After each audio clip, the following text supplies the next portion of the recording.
Welcome back, and today we are looking at Peter Laird and Kevin Eastman's The First Turtles by NECA.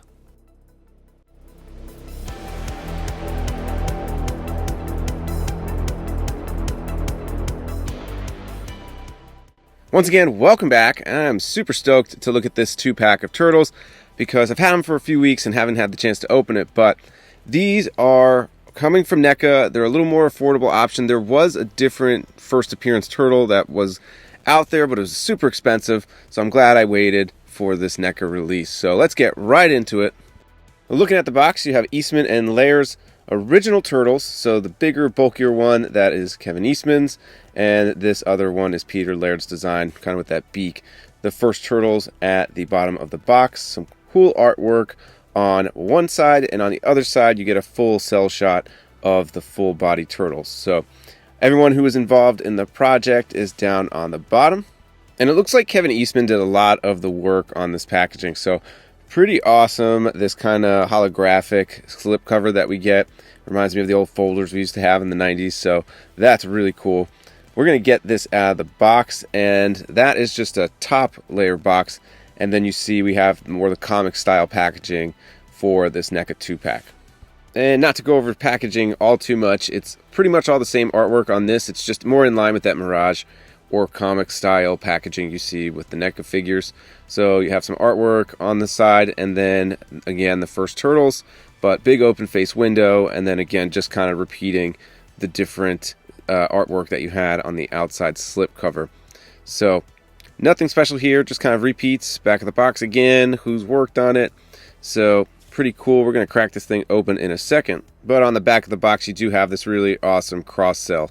So pretty cool. I haven't been collecting anything from the comics line. I've been really tampering myself, but I felt like this was a really cool part of turtle history, so I did bend my own collecting rules a little bit.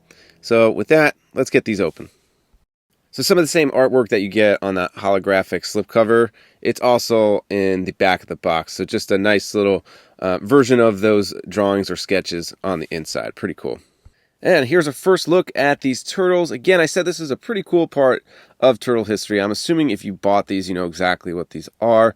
But if you haven't, this is just really the first iteration of the turtles that the two creators were just kind of joking around, and then they threw some sketches around to each other.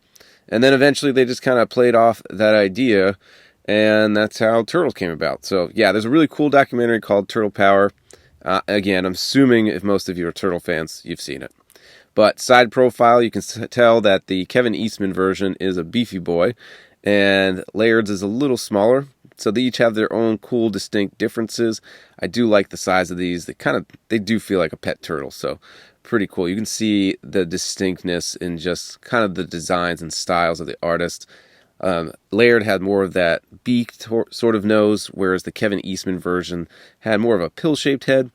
So really interesting. Looking at articulation, again, these guys are kind of limited, but you know they can still move. Good articulation on the neck. The bandana moves.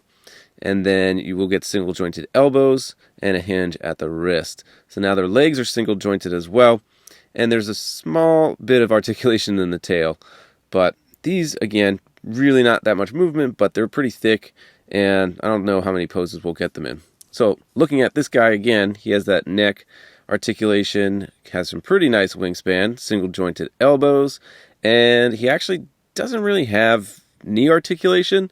It's just more the articulation at the ankle because it's part of his knee. So I thought that was a little strange but interesting. I think just based on the design, you really didn't have much of a choice. Now, this bigger turtle has this, he has the chained nunchucks. The Laird version does not, so that's a little difference there. So just a quick look. Let's take a look at what else they come with.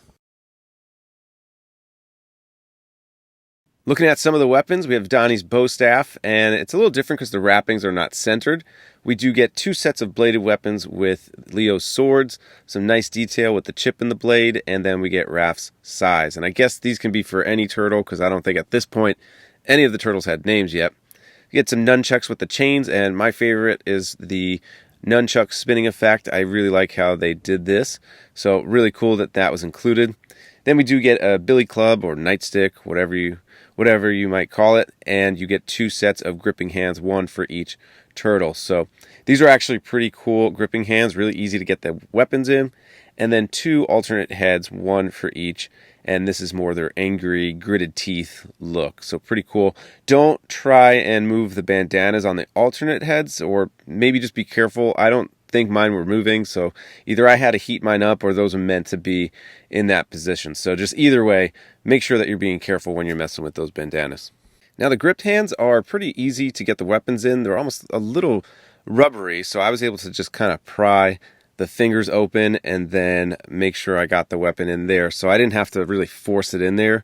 You can see you could just push those fingers open, slides right in, no problem. I think that looks great. So really, I'm just going to have fun just messing with who gets what weapons. And again, since these turtles I don't think had names at the time, you can really just make whoever you want. So maybe even people bought 2 of these so they can have 4, but all I need is these 2 for now. I think they look great, so just really cool to kind of get them posed and with the different weapons. So looking pretty cool.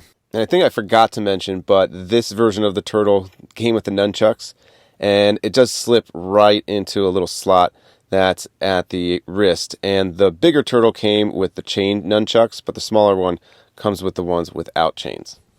So there you have the first turtles. Now, I think these were sold at San Diego Comic-Con, but they were sold online, so I don't know if this was NECA's exclusive. I'm assuming you have New York City Comic-Con coming up. They'll be sold there. I haven't even checked to see if these are still available. More than likely, it's turtle stuff, so it's probably all sold out. But, I mean, there's some other conventions coming up, so you might have some chances to grab these. But I'll have to double-check the NECA store to see if they're still there. But overall, I really enjoyed having these turtles and being able to kind of pose and mess with them and put different weapons in. You know, it's kind of exciting that we're getting all of these kind of different points in turtle history now displayed in action figure form. So I thought it was really cool. Did I need these? Probably not, but I probably don't need most of the things that I buy anyway. And that's it, folks. Just a quick look at these first appearance turtles. Did you pick these up? Are you wanting to pick these up? Or are you not interested? Let me know down in the comments. If you could, as always, hit like and subscribe. Truly appreciate it. And until the next episode, we'll catch you next time.